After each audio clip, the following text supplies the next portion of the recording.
Olá, tudo bem? Sejam bem-vindos a mais uma vez ao Era Uma Vez Brasil. Eu sou Diego Leon e eu vou guiar você em mais uma jornada histórica. Vamos lá?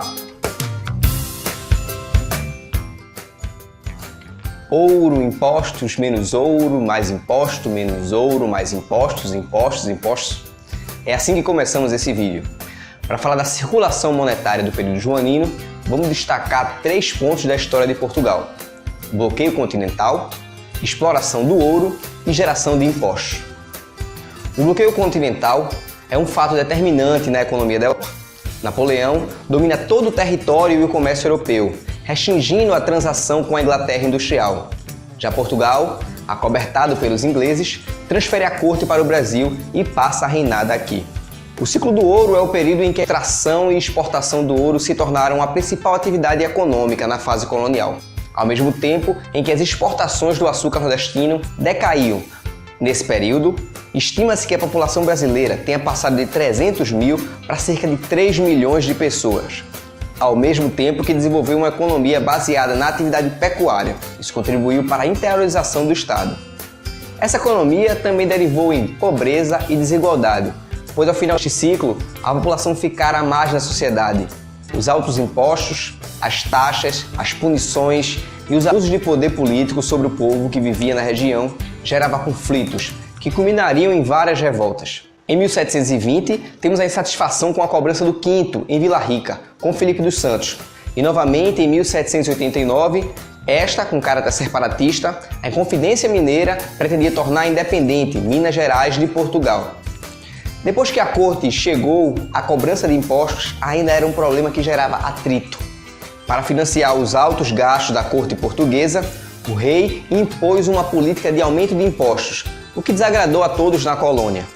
Um dos reflexos diretos desse descontentamento manifestou-se em Pernambuco, onde as elites locais, insatisfeitas com a crise econômica, a alta de impostos, a distribuição de privilégios só para portugueses e influenciado pelos ideais iluministas, iniciaram um movimento de caráter separatista e republicano, que controlou a região de março a maio de 1817.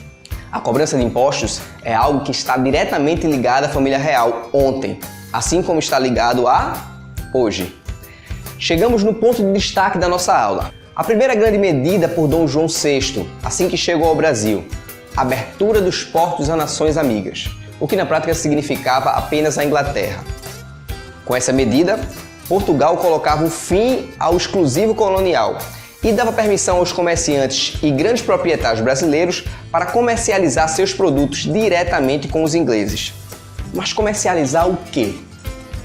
Das cidades inglesas que mantiveram comércio com o Brasil, Liverpool, por exemplo, chegou a absorver grande parte do algodão baiano e cearense. E a Grã-Bretanha, como um todo, adquiriu 3/4 do algodão exportado por Pernambuco e metade do seu açúcar. Enquanto isso, os navios ingleses carregavam do Pará, entre outros artigos, cacau, café, borracha, madeira e salparrilha para a Europa. Com a abertura dos portos, os navios ingleses que chegavam aos portos do Rio de Janeiro, Salvador e Recife traziam não apenas artigos domésticos, como louças, vidros e móveis, mas elementos em ferro, destinados às melhorias das residências. No início do século XIX, mesas, armários, cozinhas e cocheiras passaram a receber pratos, panelas, copos, jarros, bules, talheres e xícaras, fabricados todos na Inglaterra. Entre outros artigos também importados da Grã-Bretanha, nas primeiras décadas do século XIX, estavam chapéus, calçados, louças, vidros, queijo, manteiga, espelho, presuntos, várias qualidades de pano, ferro. Mas será que estavam sendo apenas o depósito de tudo que a Inglaterra produzia? Ou esses produtos tinham de fato utilidade para o Brasil? O fato é que importamos até patins de gelo neste período. Porém, o mais danoso foi a importação de costume nas pessoas que queriam viver como viviam os ingleses. Esse foi o costume que nós desenvolvemos, de que tudo que é importado materializa o moderno, o de melhor qualidade. Primeiro fizemos isso com Portugal. Neste período com a Inglaterra, futuramente será com os Estados Unidos dentro da história. Este período deixou um saldo irreparável no inconsciente do país, que perdura até hoje: a valorização da cultura estrangeira. Talvez por isso tenhamos tantas dificuldades para valorizar o que é nosso, de reconhecer o que é nosso. Vamos à atividade? Na aula passada, nós desenhamos o caminho, inspirado no território brasileiro em 1808. Desta vez, nós vamos ilustrar aquilo que circula, que é transportado. Quero que vocês desenhem a economia caminhando neste solo. Difícil? Vamos raciocinar. Falamos de vários produtos. Agora quero que vocês representem alguma atividade econômica do período. Seja o transporte de uma carga, ou a comercialização de um produto, um ofício, fica a seu critério. Lembre-se de desenhar o personagem relacionado a esta atividade, ok? Cuidado com o contexto. O seu desenho deve se relacionar com a atividade passada, ok? Os desenhos precisam ter ligação entre um e outro.